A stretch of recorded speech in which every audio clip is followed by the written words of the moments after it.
Сәлем достар, арнама қош келдіңіздер. Қазір мықты ойындар онша көп шықпайды. Алайда мен топ ойындарды таптым, және ол жерде аянышты пасхалкаларды көреміз. И Half-Life 2 деген ойынымен бастайық. Мүмкін көбісі байқаған шығар, ойында мынандай жұпты кездестіреміз. Олар жайлы бөлек бап бар, статья. Біз қастарынан өткенде біреуі екіншісін жұбатып отырады, сол үшін оларды жұбатушы жұп деп атайды. Екінші рет кездескенде олар қашуға тырысқан сияқты, алайда жігітті күзетшілер өлтіріп тастаған сияқты. Осындай аянышты пасхалка.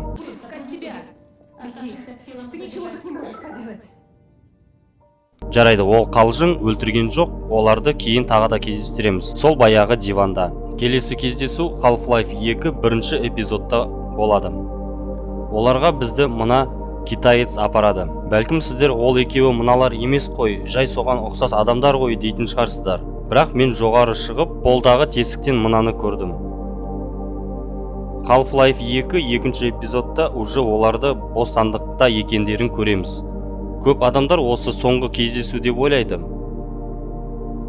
Бірақ ойын соңында Гордон машинасын жүндегеннен кейін зомби қаласынан өткенде бір қызық жерге тоқтасақ, екі қаңқаны көреміз. Демек, олар бостандықпен көп рахаттанбаған сияқты. GTA 5-те бір аянышты эпизод бар. Белгілі бір уақытта бейіт басына келсек, кішкентай күшікті көреміз. Ол өзінің иесіне күнде келіп тұрады екен. Бұл шынайы оқиғаға отсылка екен. Бірақ Хатикаға ешқандай қатысы жоқ. Бұдан бұрын, нақтырақ 2011 жылы E3 деген ойындар көрсететін алаңда бір керемет трейлер көрсетіледі. Ол Dead Island деген ойын. Трейлер теріс көрсетілген, демек алды артымен. Сөйтіп ойын басында отельде оянамыз. Бөлмеде трейлерде көрсетілген адамдардың денесін көруге болады. Gears of War 4 ойынында аянышты эпизодтар табуға болады. Бұны көп адам ойнамады, өйткені тек Xbox-қа ғана шыққан ойын. Екінші бөлімінде басты рөлдегі жігіт Доминик әйелін іздейді, бірақ оны өлі деп табады. Міне, 4-ші бөлімінде бейіт басында соғысқанда Мария деген атты жазып шығуға болады. Ол Доминиктің әйелі. Егер сіз ойынды ең қиынға қойып, әрбір зиратты дұрыс ретпен атып шықсаңыз, жоқ жерден жарық пайда болады. Біз оны естиміз. Я, именно естиміз. Қалай десеңіз, міне видео.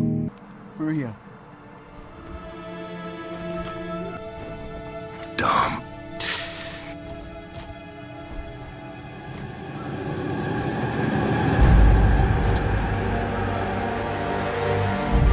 Oh no. Marcus! I don't know what to do! I don't know what to do, man! No. It's okay. I love you so much.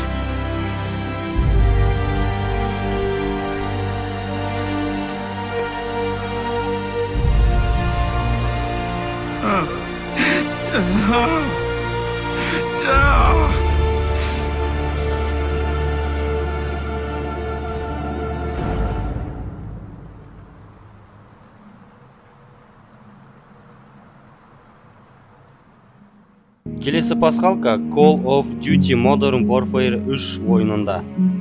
Свиничер картасында DLC қосымшасында зиратта бір дауыстарды естуге болады. Ол жерде Сара алысқа кетпе деген дауыстар бар, және тағы да дауыстар осы жерде. Бұл жерде кішкентай қыз әке маған қарашы деген дауыс береді. Енді компания группасымен жүрсек, Париж қаласында улы газды террористерге қолдану кезінде. Третий день, Лондон. И мы отправляемся. Сара, скажи папе, куда мы идем? Мы идем к Биг Бену. Правильно, к Биг Бену. Ой, а вот и он, смотри-ка, прямо тут. Солнышко, тебе понятно?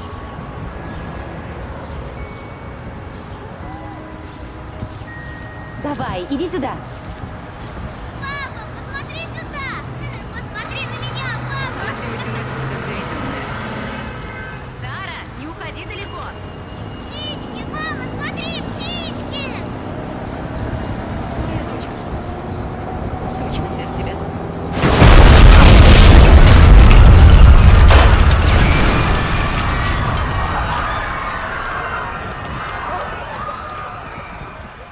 Менің сүйікті ойынымда Сталкерде өте көп пасхалкалар және крутой нәрселер бар. Ойынды жасаған адамдар өз беттерін ойындағы кейіпкерлерге арнайтын. Ойында Лукаша деген жігітке мына жігіт өз бетін арнайды. Және ойынға көптеген мутанттарды осы жігіт жасайды. Оның аты Виктор. Өкінішке орай 2005 жылы жігіт қайтыс болады. Оның жастайынан жүрек ауыратын. Осылай ойынға Лукаш деген кейіпкер сол жігіттің түрімен мәңгі қалады. Осындай жағдай компьютерлік ойындарда аз емес. Мысалы, Max Payne 2 ойынында жасырын бөлмені табуға болады. Ол жерде ойын жасалып жатқанда қайтыс болған жігітке арналған ескерткіш бар екен. Осымен бітті достар. Арнаға тіркеліп достарыңа таратыңыздар. Қазақша YouTube дамысын.